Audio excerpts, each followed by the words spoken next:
కాంగ్రెస్ అధికారంలోకి వచ్చి ముఖ్యమంత్రిగా రేవంత్ రెడ్డి కేబినెట్ ప్రమాణ స్వీకారం చేసి 2 వారాలైంది. 2 వారాల ప్రయత్నం తర్వాత క్లియర్గా చెప్పారు శ్వేతపత్రాలు రిలీజ్ చేస్తామని. ఈరోజు మొదటి శ్వేతపత్రం రిలీజ్ చేశారు అసెంబ్లీలో. అది రాష్ట్ర ఆర్థిక స్థితిగతుల మీద. అయితే ఈ శ్వేతపత్రం మీద క్లియర్ కట్గా అసెంబ్లీలోనే తీవ్ర స్థాయిలో అభ్యంతరాలు వ్యక్తమైనాయి.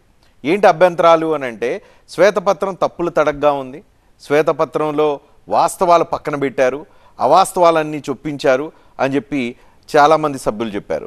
స్వయంగా కాంగ్రెస్ పార్టీ మిత్రపక్షం ఏదైతే ఉందో సిపిఐ తరఫున కోనమనేని సాంబశివరావు కూడా ఇవన్నీ అసత్యాలు ఈ శ్వేతపత్రంలో ఉన్నాయి, శ్వేతపత్రం రిలీజ్ చేసేదే అసలు వాస్తవాలు ఏంటో బయటకు రావడానికి.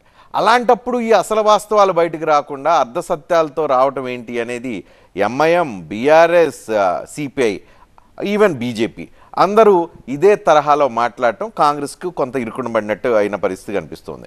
మొదటి శ్వేతపత్రంలోనే ఇలాంటి సిచ్యువేషన్ ఫేస్ చేయడం కాంగ్రెస్కి ఇబ్బందికరమైన వాతావరణం అనటంలో అనుమానమే కనిపించడం లేదు.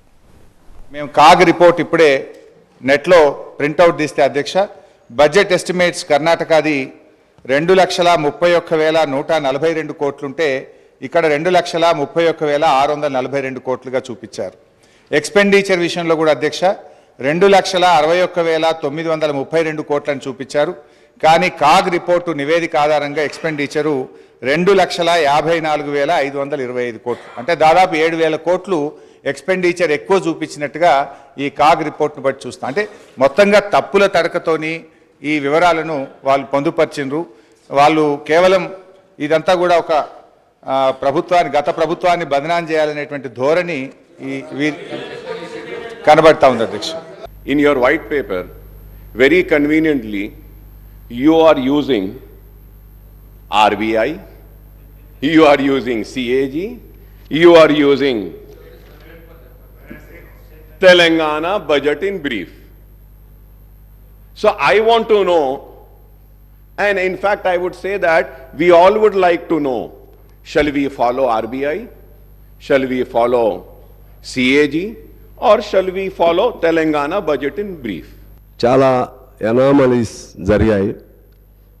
లెక్కలకు సంబంధించి ఒక్కో పేజీలో అది ఆర్బీఐయా లేకపోతే సిఏజీనా లేకుంటే ఇతర ఏజెన్సీ నుంచా, దేని నుంచి తీసుకున్నా సరే సెల్ఫ్ కాంట్రడిక్టరీగా కొన్ని లెక్కలు తేడాలు ఉన్నాయి. భవిష్యత్తులో ఇటువంటి ఇంపార్టెంట్ వైట్ పేపర్ని ఈ ఆగస్టు సభ ముందు పెట్టేటప్పుడు మరిన్ని జాగ్రత్తలు తీసుకోవాల్సిన అవసరం ఉంది. సో కాంగ్రెస్కి సుదీర్ఘ రాజకీయ అనుభవం ఉంది పరిపాలనలో. అయితే కొత్తగా వచ్చిన రేవంత్ రెడ్డితో కూడిన క్యాబినెట్ ఈసారి ఈ శ్వేతపత్రం రిలీజ్ చేయటంలో ఎక్కడ తడబాటు పడ్డారు? ఇది బిగ్ క్వశ్చన్గా కనిపిస్తోంది.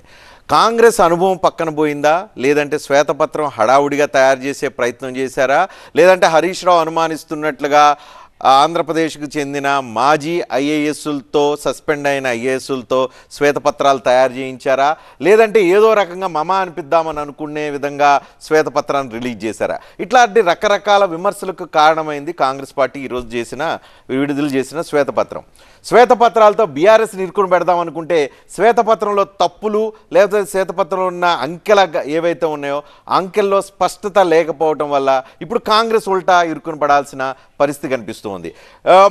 ఈ ప్రభుత్వం ఏర్పడే సందర్భంలో అంటే ఏవైతే నెంబర్స్ వస్తున్నాయో కొత్తగా ఏవైతే ఎన్నికవుతున్న సందర్భంలో విపక్షం గట్టిగా ఉండబోతుంది.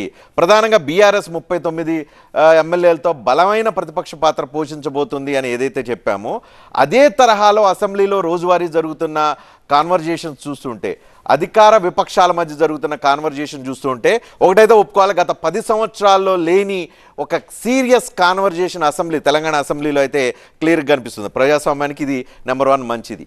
అయితే శ్వేతపత్రాల ద్వారా ప్రభుత్వం సరికొత్త లెక్కలతో క్రిస్టల్ క్లియర్గా తెలంగాణ ఆర్థిక పరిస్థితులు, తెలంగాణలో ఉన్న అన్ని రకాల సమస్యలు బయటికి తీసుకొస్తుందని చెప్పి ఆశించారు. అయితే మొదటి శ్వేతపత్రం ఏదైతే ఉందో అనుకున్నంత స్థాయిలో అది విపక్షాలను కావచ్చు, అనుకున్న స్థాయిలో ప్రజలను కావచ్చు ఇంప్రెస్ చేయలేకపోయింది అనుకోవాల్సిన పరిస్థితి కనిపిస్తుంది. తద్వారా స్వయాన మిత్రపక్షమైన సిపిఐ కూడా దీంట్లో తప్పులను ఎత్తి చూపించడం, అదేవిధంగా విపక్షాలు ఎండగట్టే ప్రయత్నం చేయడంతో ఇప్పుడు బీఆర్ఎస్తో పాటు విపక్షాలన్నీ కాంగ్రెస్పై ఎడ్జ్ తీసుకున్నట్టుగా కనిపిస్తుంది ఈ శ్వేతపత్రం విషయంలో.